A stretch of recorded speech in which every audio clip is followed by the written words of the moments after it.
Dragon Ball Z Kakarot, guys, there is a special date in which we could potentially see an amazing gameplay reveal of the actual game, and this could be coming actually sooner than you think.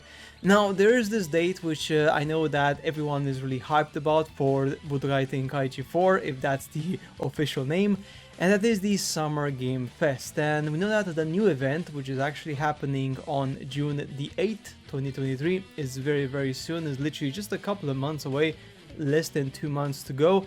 We have some very critical information which is to do with the fact that the partners from last year which were here was including Bandai Namco. Bandai Namco was actually one of the partners which participated in the event last year, including many other companies. As you can see here, there were quite a lot of companies participating in this event. Now the E3 is being cancelled. I'm sorry, not being cancelled, my bad. In the E3 many companies are not going to participate, so most likely the E3 is going to be cancelled. I'm not sure if it's going to go ahead or not. No idea, but what matters is that the Summer Game Fest, guys, is the event that is going to potentially show us some gameplay about what's going on. Now, we also have information that the Xbox event will also be showcasing games. I believe that was like 10th of June or something, or 12th of June. But anyway, so between effectively the 8th and the 12th of June, there's going to be a number of events, including the Summer Game Fest and the Xbox Showcase, in which, of course, there must be something from them. And I believe that this is going to be the moment when they're going to showcase us some really good gameplay, or at least 1 minute of trailer gameplay or something. But we need something from them, because since the announcement, which was on the 6th of March, there has literally been no information whatsoever. And it's a good time, because obviously we have like April, so we have March, April, May, June. So that's kind of like, 4 months approximately, right, in which you can then get some information. Now, moving at the bottom section of this particular article, there's actually now a comment section, which I believe this was not there before, which is really handy. And it says here, leave a comment. We are currently collecting data regarding the comment feature. So most likely the stuff which people are putting here is going to be stuff which the developers are going to take into consideration, at least some of these elements in the game. And this comment here by Goku, which is really funny, shows something that I think summarizes what we really want from the game as players. So give us a massive roster of 200 unique characters, make a longer story mode, including Dragon Ball GT and other stuff, bring the combat mechanics from Budokai Tenkaichi 3 and make it even better, more speed, fluidity, heaviness in attack, and better offensive and defensive techniques. Outfits should be destroyable with different stages of destruction like 3. Includes Tournament of Power in the World Tournament mode. Make an exploration mode a little similar to the Kakarot game, as well as minigames. Bring back fusion and giant characters. Beam struggles, yes, and make attacks more explosive. Now, to be honest, the summary from this guy is spot on. I believe that, it just goes to show that people are so passionate about this. This one is also a really important one. It says the following: you're all probably well aware of the power and weight the name Budokai Tenkaichi sparkling carries. I think I speak for all of us when I say please don't mess this up. Please make sure it's fully ready and do not release it early. Please take your time and make this the best Dragon Ball game you possibly can. We're all begging you, please. No pressure or anything.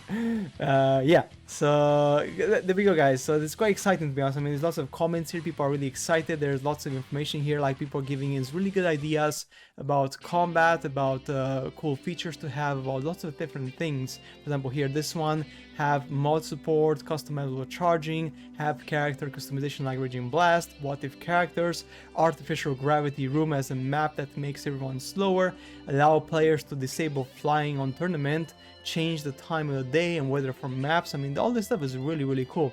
Have one map the size of a whole planet, that's really cool. Giant characters, their accurate size in the anime, that's really cool as well. And more advanced techniques and combos. When the map is destroyed, have it slowly transition, such as have mountains crumble, the sky slowly change color, or volcanoes erupt while the fight is going on. Again, that would be super awesome. Team attacks allow players to grapple each other. When two players hold grab at the same time, they will hold each other's arms, similar to what in the show. This will operate similar to a beam struggle where players will have to button mash to win. Super Red Potara have more difficult Red Potaras that make combat more difficult and emulate scenarios from the show, such as one that lets you fly through the energy beam like Cooler, grab and throw giant energy balls back at the enemy like Trunks did to Frieza. Energy attacks that move at incredibly fast speed, attacks and ki blasts don't cause you to flinch, and all energy ball attacks have tracking and many more. Have dramatic finishers. Yes, that would be really cool to have some dramatic finishers which could be enabled depending on the conditions of the fight.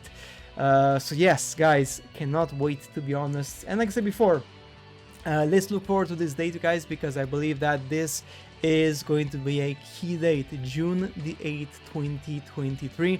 Now, we don't have confirmation of the current partners for the year 2023. It's gonna be updated, I guess, at some point, most likely. Right now, it's still not there. This is just showing 2022. But I would be very surprised if Bandai Namco would not be there, because they've been there all the time. And this is a good event for them to showcase their games, because they're not as big as Microsoft or Sony to host their own event. So these smaller events are just perfect for these guys to showcase Dragon Ball and Naruto, and of course many other games. So guys, that's it for today's video. I know like everyone is super hyped for Dragon Ball Z Kakarot. Sorry, my bad. Dragon Ball Budokai Tenkaichi not Kakarot.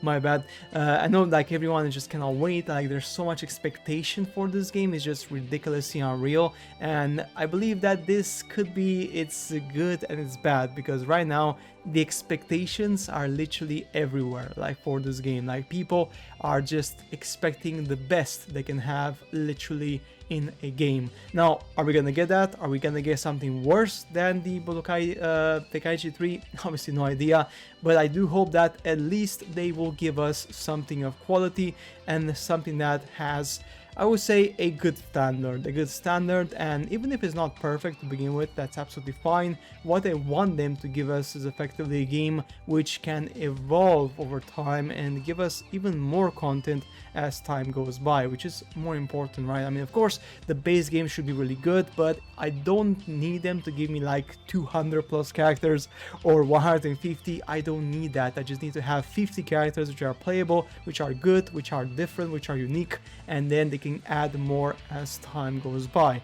And that's better for me than having 200 clones which kind of play kind of the same way, right? Apart from like a different skin or a different color of a laser beam, and that's pretty much it. So guys, that's it for today's video. Excited, and of course I shall see you later in the next one. Bye.